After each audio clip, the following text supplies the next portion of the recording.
And now behold, I have somewhat to say concerning the people of Ammon, who in the beginning were Lamanites, but by Ammon and his brethren, or rather by the power and word of God, they had been converted unto the Lord. And they had been brought down of Zarahemla, and had ever since been protected by the Nephites.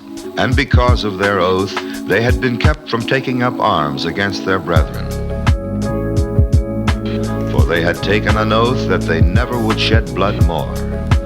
And according to their oath they would have perished, yea, they would have suffered themselves to have fallen into the hands of their brethren, had it not been for the pity and the exceeding love which Ammon and his brethren had had for them. And for this cause they were brought down into the land of Zarahemla, and they ever had been protected by the Nephites. But it came to pass that when they saw the danger and the many afflictions and tribulations which the Nephites bore for them, they were moved with compassion, and were desirous to take up arms in the defense of their country.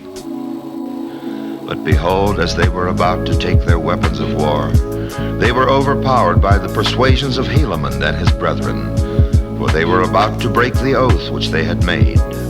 And Heleman feared lest by so doing they should lose their souls. Therefore all those who had entered into this covenant were compelled to behold their brethren wade through their afflictions in their dangerous circumstances at this time. But behold, it came to pass they had many sons who had not entered into a covenant that they would not take their weapons of war to defend themselves against their enemies. Therefore they did assemble themselves together at this time, as many as were able to take up arms, and they called themselves Nephites. And they entered into a covenant to fight for the liberty of the Nephites, yea, to protect the land unto the laying down of their lives. Yea, even they covenanted that they never would give up their liberty, but they would fight in all cases to protect the Nephites and themselves from bondage. Now behold, there were 2,000 of those young men who entered into this covenant, and took their weapons of war to defend their country. And now behold, as they never had hitherto been a disadvantage to the Nephites, they became now at this period of time also a great support, for they took their weapons of war, and they would that Heleman should be their leader. And they were all young men, and they were exceedingly valiant for courage, and also for strength and activity. But behold, this was not all. They were men who were true at all times in whatsoever thing they were entrusted. Yea, they were men of truth and soberness, for they had been taught to keep the commandments of God, and to walk uprightly before him. And they were all young men, and they were exceedingly valiant for courage, and also for strength and activity.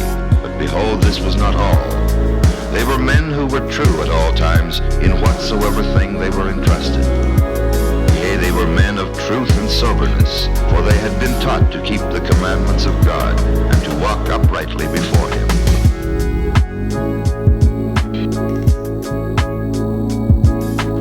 And now it came to pass that Heleman did march at the head of his 2,000 stripling soldiers to the support of the people in the borders of the land on the south by the West Sea. And thus ended the 28th year of the reign of the judges over the people of Nephi.